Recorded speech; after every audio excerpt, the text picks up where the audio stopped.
زندگی کو سارا جمال ملا ہی اس چوکھٹ سے، اسی دہلیز سے ملا ہے۔ اور اگر آپ نہ آتے کائنات میں آج بھی اندھیرا ہوتا، آج بھی ظلمتیں ہی ہوتی۔ اذا بشر احدهم بالانثى ظل وجهه مسودا وهو كظيم۔ بیٹی پیدا ہوتی تو باپ کا چہرہ سیاہ ہو جاتا۔ آبرو بچانے کا ایک ہی راستہ تھا کہ بیٹی کو زندہ درگور کر دے۔ اگر ایسا نہیں کر پاتا تو معاشرے میں سر اٹھا کر چلنے کے قابل نہیں تھا۔ اللہ اکبر، ذرا اس جملے کو سنیے۔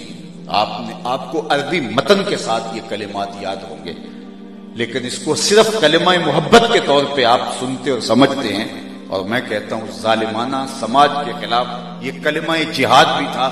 جب بیٹیوں کو زندہ درگور کر کے باپ فخر کر رہا تھا، میرے حضور نے کہا میری فاطمہ میرے جگر کا ٹکڑا ہے۔ تو ظالمانہ سماج کے خلاف یہ اعلان جہاد ہے۔ اور پھر نتیجہ کیا ہوا؟ فرمایا جو 2 بیٹیاں یا 2 بہنیں ان کی تربیت کرے، پروان چڑھائے اور خدا کی رضا کے لیے نکاح کر دے، قیامت کے دن وہ میرے ساتھ یوں نیڑے ہوگا جس طرح یہ 2 انگلیاں قریب ہیں۔ تو مجلس میں موجود ایک صاحب عرض گزار ہوئے، حضور اگر کسی کی 2 بیٹیاں نہ ہوں تو 1 بیٹی ہو، تو فرمایا یہ اعزاز اس کے نام بھی رہا۔ اب ذرا غور کیجئے، کہاں بیٹیاں زندہ درگور کی جا رہی ہیں اور کہاں جس کی 1 بیٹی ہے وہ آرزو کر رہا ہے کاش کہ میری بھی 2 بیٹیاں ہوتی۔ یہ تھا وہ حضور کا دیا ہوا نظام حیات، یہ تھا حضور کے آنے سے کائنات کے رنگوں کا بدلتا ہوا ماحول، اور کائنات کے اندر اجالوں اور روشنیوں کا پھیلاؤ۔ اور اگر وہ جلوہ گر نہ ہوتے تو یہ لڑکتی ہوئی انسانیت آج کس گڑھے میں گری ہوتی۔ بیٹیوں کو زندہ درگور کرنا معمول تھا۔ غلاموں کے ساتھ جو سلوک تھا وہ تاریخ کا بدترین باب ہے۔ غلام آقا کے ساتھ بیٹھنے کے قابل بھی نہیں تھا۔ اقبال نے کہا تھا غلامی کیا ہے، ذوق حسن و زیبائی سے محرومی، جسے زیبا کہیں آزاد بندے ہے وہی زیبا۔ بھروسہ کر نہیں سکتے غلاموں کی بصیرت پر کہ دنیا میں فقط مردان حر کی آنکھ ہے بینا۔ غلام کی تو کوئی اوقات نہیں، آقا کا جوتا دھوپ سے اٹھا کے چھاؤں میں رکھتا ہے تو آقا اس پر بھی کوڑے مارتا ہے کہ تو نے میرا جوتا میرے پوچھے بغیر کیوں چھوا ہے، تیری اوقات بدل رہی ہے اس لیے میں تجھے سزا دے رہا ہوں۔ اس بات پر کوڑے مار رہے ہیں کہ تو نے میرا جوتا میرے اذن کے بغیر چھوا ہی کیوں ہے۔ جب غلام کی یہ اوقات تھی تو میرے حضور معراج سے واپس پلٹتے ہیں اور بلال حبشی کو بلا کے کہا کون سا نیک عمل کرتا ہے، میں نے جنت میں تیرے قدموں کی آہٹ سنی ہے۔ کیا خیال ہے اسے ایک جملے نے دور غلامی کی ساری تھکن اتار نہیں دی ہوگی اور بلال فرش اٹھ کے فراز عرش پہ نہیں پہنچ گیا ہوگا؟ جو آقا کا جوتا بھی نہ چھو سکے، کونین کا سردار کہہ رہا ہے میں تیرے قدموں کی آواز سنتا ہوں۔ اور آج انسانیت کو آزادی ملی ہے۔ آپ نے علماء سے سنا کہ جب سویبہ نے جا کے ابو لہب سے کہا کہ تیرے مرحوم بھائی کے ہاں بیٹا ہوا تو اس نے انگلیوں کے اشارے سے کہا کہ جا تجھے آزاد ہے، پھر اس کو فائدہ بھی ہوا۔ لیکن جس عنوان کی طرف میں آپ کی توجہ مبذول کرنا چاہتا ہوں وہ یہ کہ صحنِ کائنات میں حضور نے قدم رکھا، غلامی کی زنجیریں ٹوٹنے لگے۔ پھر اتنے طریقے دیے غلام آزاد کرنے کے، قسم توڑ بیٹھو تو غلام آزاد کرو، روزہ توڑ بیٹھو تو غلام آزاد کرو، کفارہ زہار میں غلام آزاد کرو، کفارہ قتل میں غلام آزاد کرو، ویسے ترغیب دی غلام آزاد کرنے کی۔ صحابہ اہل بیت غلاموں کو آزاد کرنا معمول زندگی سمجھتے تھے، اور صرف مسلمان ہی نہیں کافر غلام بھی آزاد کرو۔ حضرت عبد الرحمن بن عوف صحابہ میں سب سے امیر ہے، انہوں نے 30,000 غلام آزاد کیے ہیں زندگی میں۔ آج آپ کو اس طرح کی بدنی غلامی نہیں ملے گی۔ یہ فیض کس کا ہے؟ جواب آئے گا میلاد والے رسول کا۔ تو پھر ایک دن کے میلاد سے حق کے شکر ادا نہیں ہوگا، پھر ساری زندگی ان کا انعام کرنا، ان کی زندگی اپنی ایک ایک سانس کو ان کے نام کرنا ہوگا۔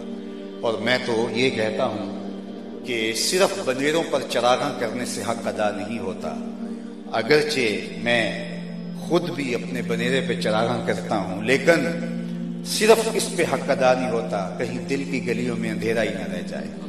کوئی پیار کا دیا لے کے دل کی گلیوں میں بھی چراغاں کرو، صرف گلیوں میں جھنڈیاں نہ لگاؤ، دل کے ایک ایک پرت پہ نام محمد کی جھنڈی لگاؤ۔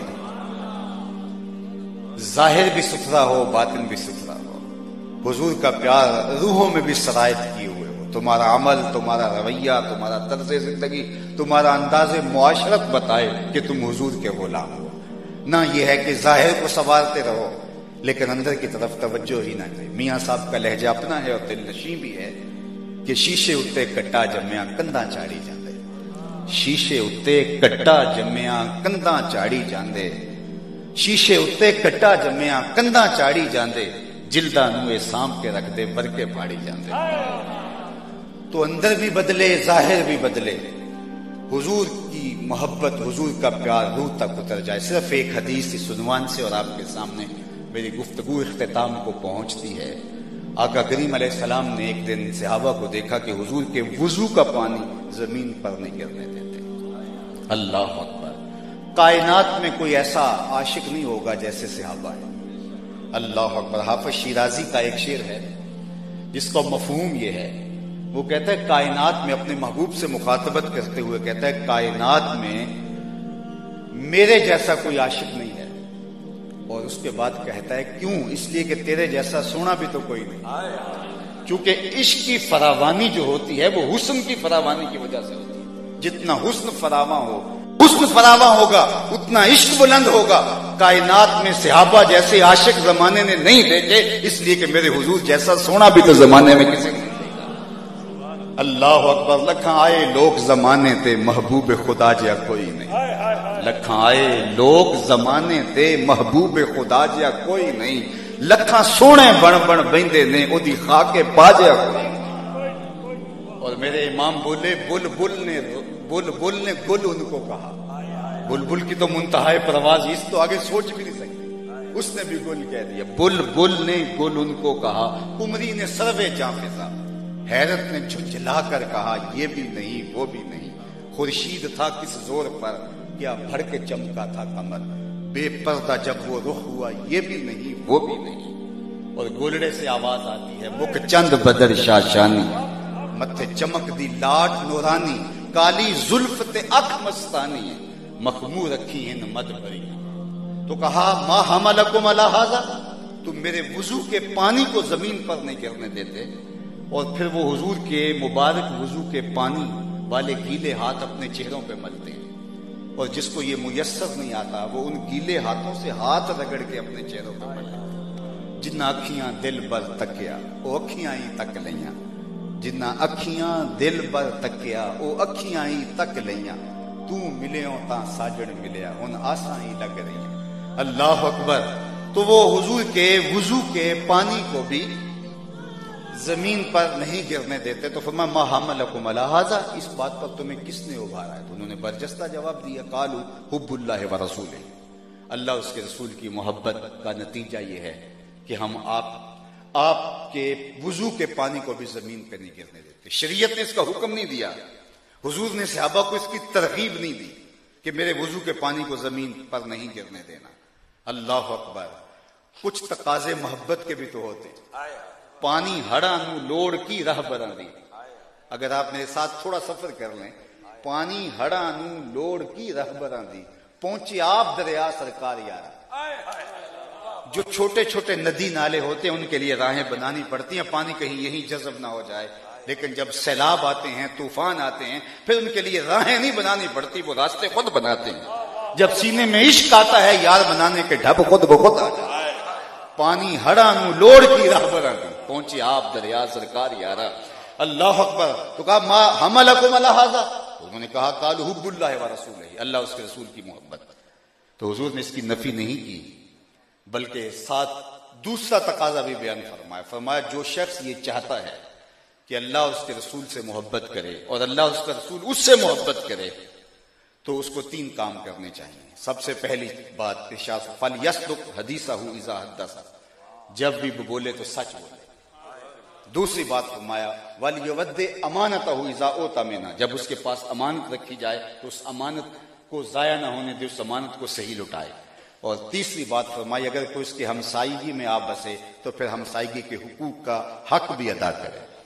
یدی تمہارا یہ عمل اس عمل سے تمہیں بے نیاز نہ کر دے اور تمہارا سارا زور کہ شریعت بیضا کے تقاضوں کو ملحوظ رکھنا ہے اور عمل کرنا ہے تمہیں محبت رسول سے بے نیاز نہ کر دے۔ پرندہ 2 پروں سے اڑتا ہے، یہ نہیں ہے کہ تم عشق کے نام پہ نعرے لگاؤ اور محبت اور عقیدت کا اظہار کرو، جھنڈیاں بھی لگاؤ، چراغاں بھی لگاؤ، لیکن لوگوں کے حقوق پامال ہو رہے ہوں۔ کہا ایسا نہیں ہے، فرمایا یہ تمہیں اللہ اس کے رسول کی محبت میں ابھارا ہے اس کی حوصلہ شکنی نہیں کی